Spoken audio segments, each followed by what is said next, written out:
What's going on, people? We are Tottenham TV back here for another episode of Player Ratings. We should just call them people ratings at the moment because they're not playing too well. But we've got Brian Daigle with us in the studio. No Sim today. You ready for this? I just love that people rating. That's brilliant. Yeah, let's go. Let's do the people. First up, Fraser Forster. 7s all round from us. I mean, no shots in the first half that he had to contend with. Second half, there were 3 shots on target from Milan, 2 notable saves, one from Benacer and one from Brahim Diaz. But yeah, everything that came his way, I thought he dealt with quite well. Yeah, I mean, since he's come in, he's either had really good games where he's made good saves, or he's had absolute shockers. Yeah. I.e. the Leicester one, but like I said, in a team that really did nothing. Got away with a 0-0 draw. Apart from those 2 saves, that could have been a 3-0 aggregate defeat, a 2-0 defeat. So if you think about it, he's the only one that really did anything of note apart from one other person. Yeah, but let's move on. Let's talk about Cuti Romero now. 2s all round for Romero, the lowest score I've ever given him. And it was a kick in the teeth, really, his performance yesterday. He was the one, obviously, that got that early booking 15 minutes in. If he wouldn't have got sent off at the end of the game, he would have been suspended for the next game. I think that sending off completely killed us. We were on top at that time, and he literally just ruined the whole game for us. But it wasn't just that. I think his general gameplay on the night was clearly not good enough. 5 of his ground duels, didn't win any of them. He won the majority of his aerial duels, which is fair enough, but his ball-playing ability was found wanting yesterday as well, with him not making any of his long balls accurate. So it was just a really bad day at the office for Romero, and that's 2 sending-offs now in the last month for him. And he is becoming a bit of a liability. As much as he is our best defender by some way, he's putting us into trouble at times. Yeah, he is. And like you said, the things he was normally good at, he was bad. And the things that he's bad at, he was actually good. But he won a few aerial duels. But I look at Romero, and you can normally walk away from every game and say, do you remember when Romero did that? Or he did this, he did that. There's only 2 things I can remember. One was one yellow card, and one was a second yellow card. And the second, they're both reckless tackles, but that's the second one. It was just there was just in an area of the field where it wasn't needed, warranted, or anything. A pitiful performance by him. Yeah, it really was, and I kind of feel sorry for him because of the players that he has to play with in that back 3. But yesterday was nothing to do with that. Yesterday was just pure recklessness from Christian Romero. And that second red, the second yellow.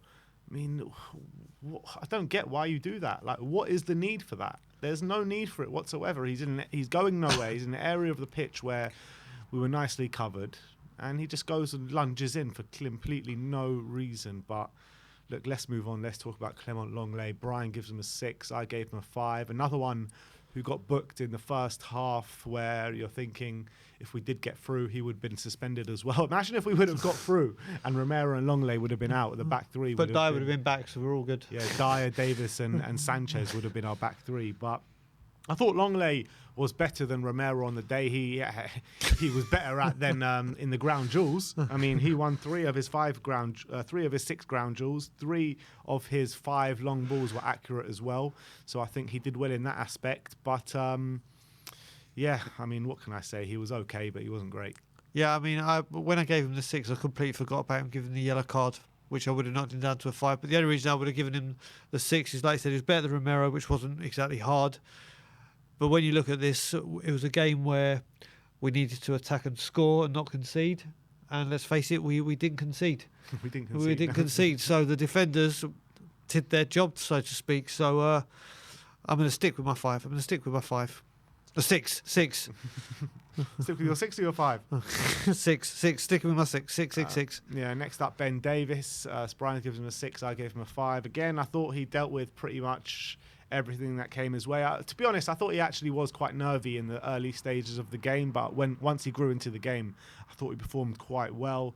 When you're looking at the stats, 4 of his ground duels won, 4 of his 8 ground duels won, 1 of his 2 aerial duels won, 1 accurate long ball out of 3. It's absolutely mad to think about that Romero didn't win any ground duels yesterday, and Longley won 3 and Ben Davis won 4. But I thought for the most part Ben Davis played all right. Yeah, that's why, again, I went with the 6. Listen, the defence kept a clean sheet. They did what they had to do, and let's face it, during that game, the clearest of chances, and they had quite a few where they were 1-on-1 or were going through, didn't materialise to anything, thanks to Foster and the defence. So I am going to stick with my 6. Yeah. Next up, Emerson Royale. Brian gives him a 6. I gave him a 5. Again, like you say, we needed a goal. And for Emerson at right wing back, I thought, look, defended well for the most part, but just offered little, next to nothing going forward, unfortunately. I thought when you're looking at his previous displays, this was probably on the lower end of that, if not the worst. But that's not saying he was a liability or anything like that. But I just felt like he couldn't impact anything going forward. And we'll get into Porro in a minute, but as soon as we got Porro on, you just saw that attacking threat down that side. Yeah, the reason I'm giving him a 6 is, you know what, when he's on the ball, no matter where he's on the pitch now, that fear has gone away from me. I'm like, okay, he can handle it, he can deal with it. He may not always come off. His crossing was put in a couple of crosses again that were poor, but every time he got the ball in every other position recently, until the Fulham game and moving forward, I always thought there was a calamity waiting to happen. And he is getting himself about the pitch, and he was trying things. So yeah, that's I'm giving him a 6 for that. All right, next up, Pierre-Emile Højbjerg. 6s all round for Højbjerg. And I was actually complaining about him in the first half. I thought he was too passive, wasn't getting involved in the game enough. But I thought he really came to life in that second half. He was trying to drive us forward. He went on a mazy run in the box, which he actually got a shot off where the keeper was equal to it. And after that, he's geeing up the fans, trying to get them up for it. He won 6 of his 11 ground duels. He won all of his aerial duels, 3 out of 3. 4 out of his 7 long balls were accurate. So I thought he did really step up in that second half, but I just marked him down for the first half because I thought he was poor. Yeah, I think when you look at those stats, I think people have, and myself included, so we were looking at them, he kind of went under the radar. In a crap performance, those stats that you just read out were quite promising. If we were to do that with everyone, we'll probably see it's completely different. He's running out of steam again. I mean, I said it when I was speaking to you the day before on the or Simeon on the preview, that I really want to see Skipp and Sarr again. They did such a good job in Milan, and I thought Højbjerg needed a bit of a rest. But like you said, in the second half, he had that one shot as well, where his determination got into that area. So yes, 6s.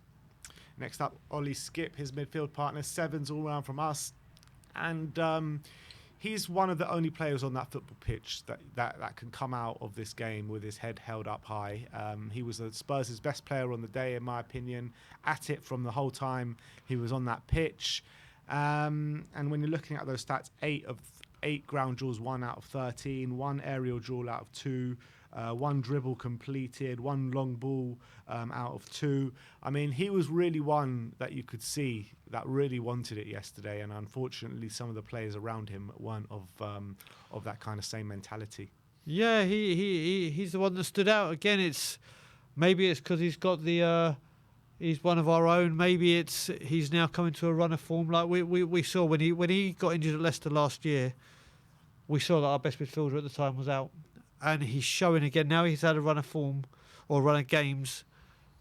He's getting his confidence back. He's putting in performances. We're seeing what there is in Ollie Skipp.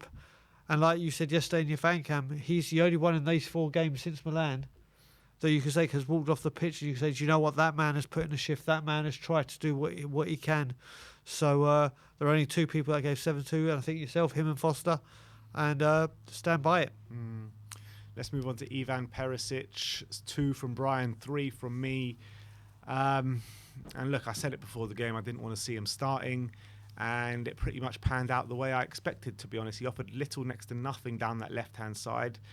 What you're talking about, Perisic, what we've been known to see from him this season, especially in the early parts of the season, is that if you get him in good areas, he can whip in a good ball and provide an assist for us. But yesterday, I mean, when he did put crosses in, they were terrible. Didn't put them in often enough. Got hooked very early on in that second half to bring Porro on. Switched Emerson over to the left and put Porro on the right. And that's what I was calling for before the game. Fine, I was calling for Porro to play on the left and Emerson on the right. But, you know, same kind of thing. And look, I don't know how much longer we can persist with Perisic. He's just so out of form.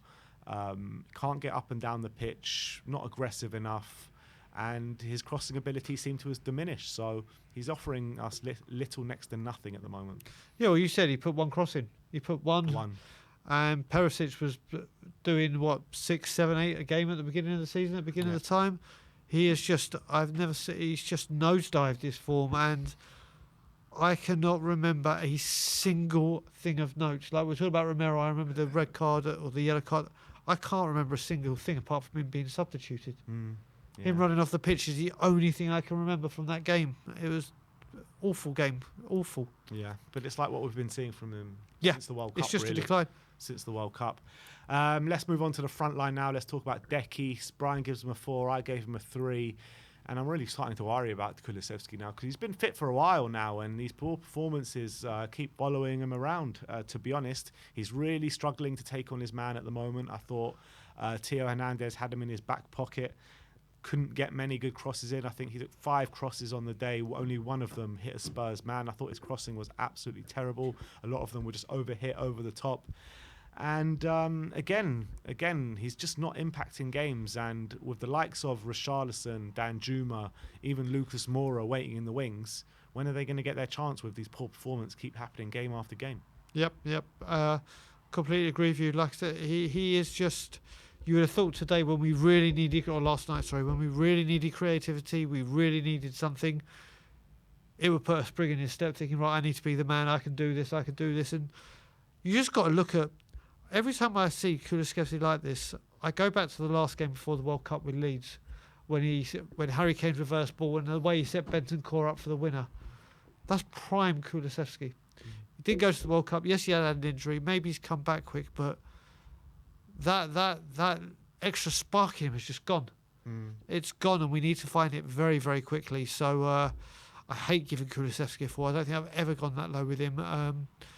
It's just a shame. Yeah. Let's move on to Harry Kane. Brian gives him a 4. I gave him a 3. And when you look at players to maybe give you inspiration, the players that usually do, for instance, Harry Kane, he just didn't give that to us yesterday, and I felt like he was well shackled out the game, couldn't get any of his dribbles off, passing in his long balls. I mean, a couple came off, but still not good enough. And his duels as well. I mean, he was getting outdone physically yesterday in the air and on the ground.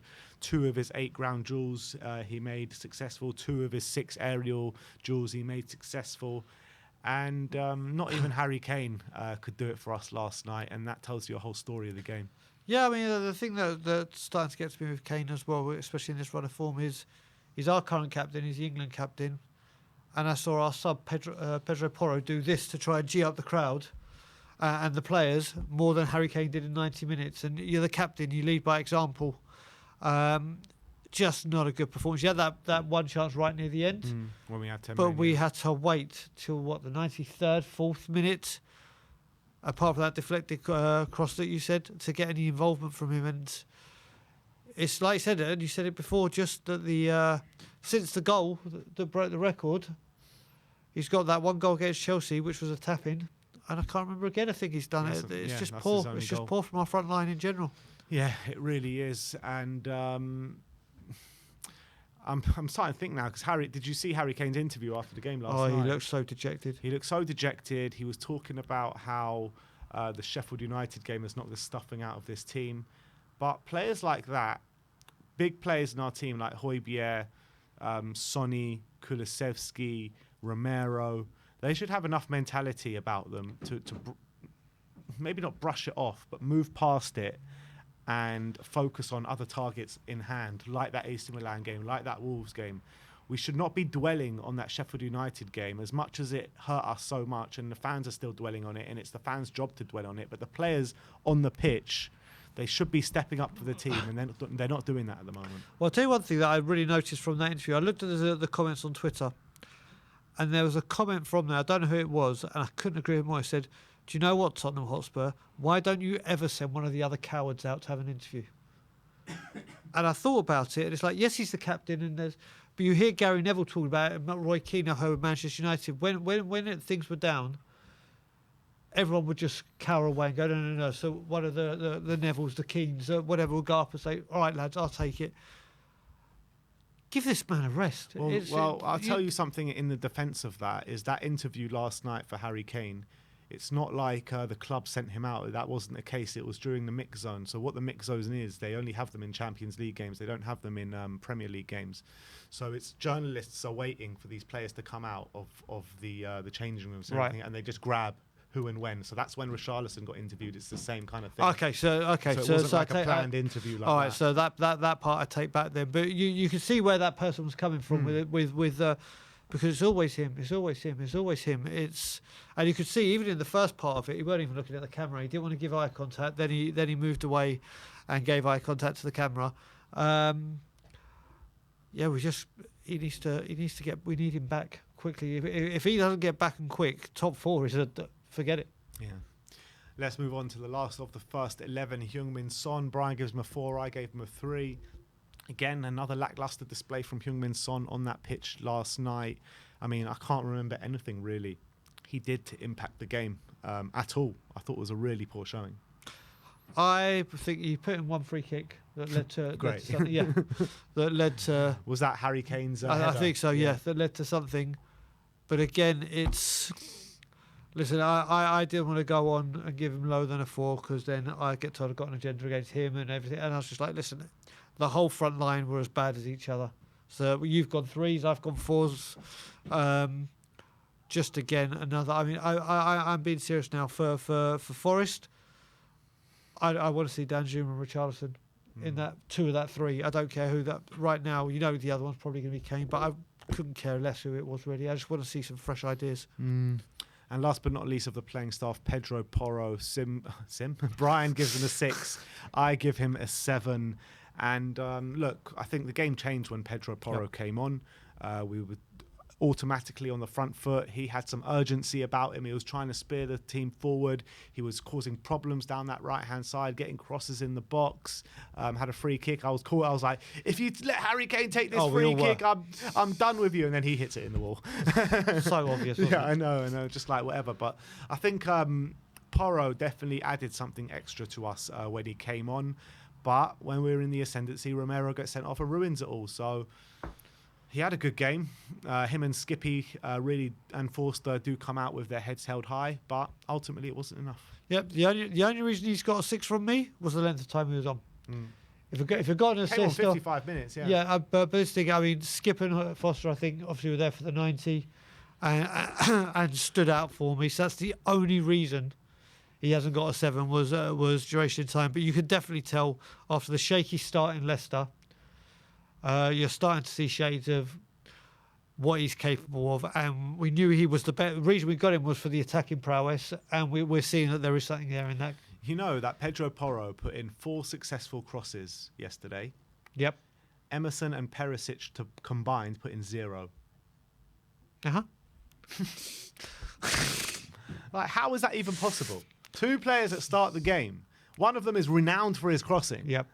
And they can't get a ball in the box. Yeah, that's the worrying thing. I mean, when you put Emerson's into the competition for crosses, it's never going to come out like he's David Beckham, is it? It's but yeah, it's a very, very worrying stat. But like we said, we bought Porro for this attacking part of his play, and against Sheffield United there were signs of it. Against Wolves he had a very good display, and he's put in another cameo here. So